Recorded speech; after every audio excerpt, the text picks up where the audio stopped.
सलाम सलाम आमीन सत श्री अकाल। कहते हैं कि यदा दृष्टि तथा सृष्टि। अपना देखने के नजरिया जैसे है संपूर्ण सृष्टि हमें ऐसे दिखाई देता है। मान लीजिए कोई काला रंग के चश्मा लगा रखा है तो उसको पूरा संसार काला सा दिखाई देगा। कोई सफेद रंग के चश्मा पहन रखा है तो उसे सफेद, कोई लाल रंग के चश्मा पहन रखा है तो उसे पूरा संसार लाल दिखाई देगा। तो क्या संसार लाल है? वह लालिमा उस आंखों के ऊपर लगाए हुआ चश्मा के ऊपर है। वाकई चश्मा है। कोई कैसे भी सोचे, सोचने वाले को सोचने दीजिए। लोग कैसे सोचेंगे कर कर उनका सोच को भी अगर आप ही सोचने लग जाए तो वो क्या करेंगे। मैं ये बात कहने का तात्पर्य ये है कि हम कई सारे अच्छे काम करते समय, कई सारे भले काम करते समय वाकई हमें पता है कि हम जो काम कर रहे हैं अच्छा है, वो सत्य है, उसमें शांति है उसमें, लेकिन फिर भी हम सोचते हैं कि पता नहीं लोग क्या सोचेंगे, पता नहीं कोई क्या सोचेगा।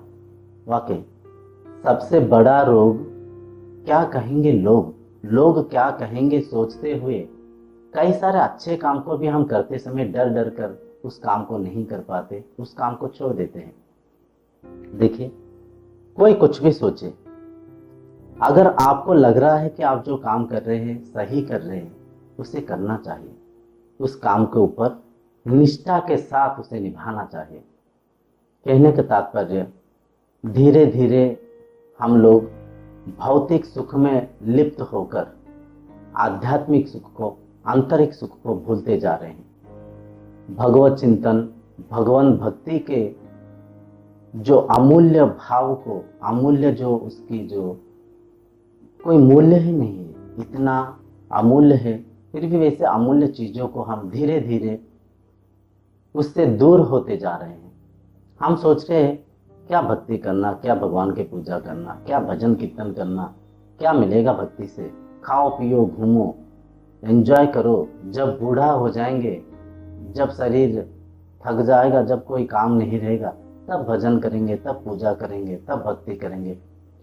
कहने का मतलब अपना मन में एक ये भाव बिठा रखे हैं कि हम भजन केवल बूढ़ों के लिए है, कीर्तन भगवान के नाम स्मरण केवल बूढ़े करेंगे। याद रखिए, जिस शरीर को हम बूढ़ा सोच रहे हैं वो शरीर संसार के हर रस रंग रूप को चखकर अंत में ये पहचाना कि, ये जाना कि अगर शांति है तो केवल भगवान चिंतन में है, भगवत प्रणिधान में, ईश्वर आराधना में है, भगवान के चरणों में है। शांति भौतिक सुखों में नहीं है। भौतिक सुखों का आप जितना अनुभव करेंगे, आपका मन और इंद्रिया उतना ही चंचल रहेगा, आप उतना ही व्याकुल रहेंगे, उसके पीछे उतना ही भागते रहेंगे। ये सत्य है। हम एक बच्चे को 10,000 रुपया से एक आईफोन खरीद के दे देते, लेकिन 40 रुपया के एक हनुमान चालीसा खरीद के नहीं देते। हम सोचते हैं क्या मिलेगा उसको पढ़ाई करके, क्या मिलेगा भगवत गीता को पढ़ाई करके, क्या मिलेगा कुरान बाइबल को पढ़कर, क्या मिलेगा हमें गुरु ग्रंथ साहिब को पढ़कर। कुछ भी नहीं है। वो तो बस ऐसे ही है, फकीरों के लिए, वो तो बस ऐसे ही है, कोई संत साधुओं के लिए है। हमें क्या, खाओ पियो घूमो। जब शरीर रोगग्रस्त हो जाता है, जब शरीर संसार में हमें चिंता ग्रसित हो जाते हैं, जब संसार में कोई सहारा नहीं मिलता है, तब हमें भगवान की याद आता है, तब हम भगवत चिंतन करते हैं। देखिए, भगवत चिंतन ना करने के कारण, भगवान के ध्यान भजन श्रवण मनन ना करने के कारण हम धीरे धीरे समग्र मनुष्य प्रजाति एक होने के बावजूद भी एक दूसरे के साथ बेरता कर बैठते हैं। पुराने जमाने में आप देखे होंगे बहुत बड़े बड़े परिवार होते थे। एक परिवार के अंदर 70 लोग मिलके रहते थे। वाकई थोड़ा सा पहले 30 साल पहले या 40 साल पहले देखिए कितना बड़े बड़े परिवार हुआ करते थे।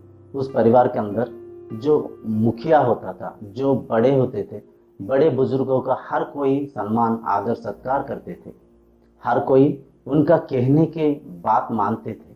कारण हर घर में गीता का चर्चा होता था, हर घर में सुबह शाम उठकर भगवान के चिंतन करके, मनन करके, ध्यान करके, भगवत प्रणिधान करने के बाद प्रसाद के सेवन करके फिर अन्य कार्य करते थे। धीरे धीरे अपना जो रूटीन है, धीरे धीरे अपना जो लाइफस्टाइल है, परिवर्तन होते जा रहे हैं। भगवान चिंतन ना करने के कारण आजकल एक छोटा बच्चा भी माँ बाप को तर्क दे देता है, उटपटांग से बातें बोल देता है, मन को विचलित कर देता है। परिवार, इतने बड़े बड़े परिवार रहते थे उस जमाने में, आजकल देखिए हस्बैंड वाइफ, पति पत्नी दोनों मिलकर भी नहीं रह पा रहे। शादी हुए 6 महीनों में, 1 साल के अंदर ही डिवोर्स हो जाता है। भाई भाई के साथ बैरता कर बैठता है। बंधु मित्रों के साथ हम पैसा के साथ तुलना करके उनको देखते हैं। बच्चे इंद्रिय सुख के लिए तामसिक खाद्य को खाते हैं, उटपटांग से गुटखा शराब पीकर नशे में ही जीते हैं। ये सब का कारण क्या है? क्या आप गहरी से इसको सोच पा रहे, समझ पा रहे? आध्यात्मिक चिंताधारा ना होना, मन इंद्रियों को ना समझना, अपने स्वभाव को हम स्वयं ना जानना, इसी का ही परिणाम हम आज भुगत रहे हैं। लेकिन हम समझ नहीं पा रहे, पता नहीं क्या हो रहा है। पूरा जमाना जैसे भागे जा रहे, हम उसके रफ्तार में हम भी भागे जा रहे, लेकिन सत्य को हम पहचान नहीं पा रहे। कहाँ पे अपना त्रुटि है उसे हम पहचान नहीं पा रहे, जान नहीं पा रहे। तो इस बात को ध्यान में रखिएगा। बच्चों को पैदा करना बड़ी बात नहीं है, बच्चा को समाज में सही इंसान कर कर, सही मायने में उसे संस्कार देकर, संस्कृति को सिखाकर उसे समाज में एक अच्छा भला मनुष्य बनाना सबसे बड़ी बात है। तो ये हमारा धार्मिक ग्रंथ ही दे सकता है, धर्म ही हमें इसके बारे में समझा सकता है, सिखा सकता है। हम इतना दिन में 24 घंटा हर पल कुछ पाने की चाहत में कई सारा कार्य करते रहते हैं। क्या हम अपना स्वयं के लिए, अपना संस्कार के लिए, अपना संस्कृति के लिए सुबह 1 घंटा नहीं दे सकते? वाकई दे सकते।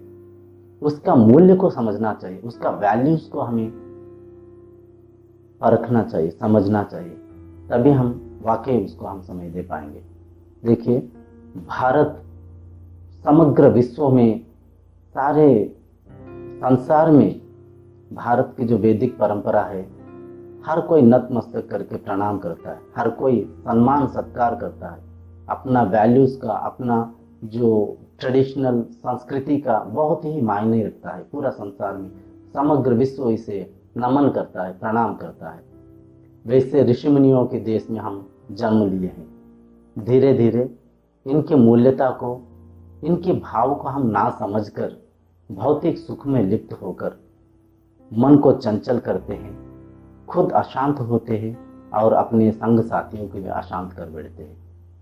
तो चलिए इसको हम पहचानें, वैदिक परंपरा को हम जानें, भगवत चिंतन में मन को लगाए, मन और इंद्रियों को समझे और उससे अपना आयत में, अपना नियंत्रण में रखने का प्रयत्न करें। हर पल शांत रहेंगे, हर हमेशा सुख रहेंगे। इस कार्यक्रम को यहीं पर रखते हुए अगले कार्यक्रम में हम और कुछ बातों को समझेंगे और मन को और थोड़ा शांति के राह में लेके जाने के प्रयत्न करेंगे। तब तक के लिए प्रणाम, सलाम, आमीन, सत श्री अकाल।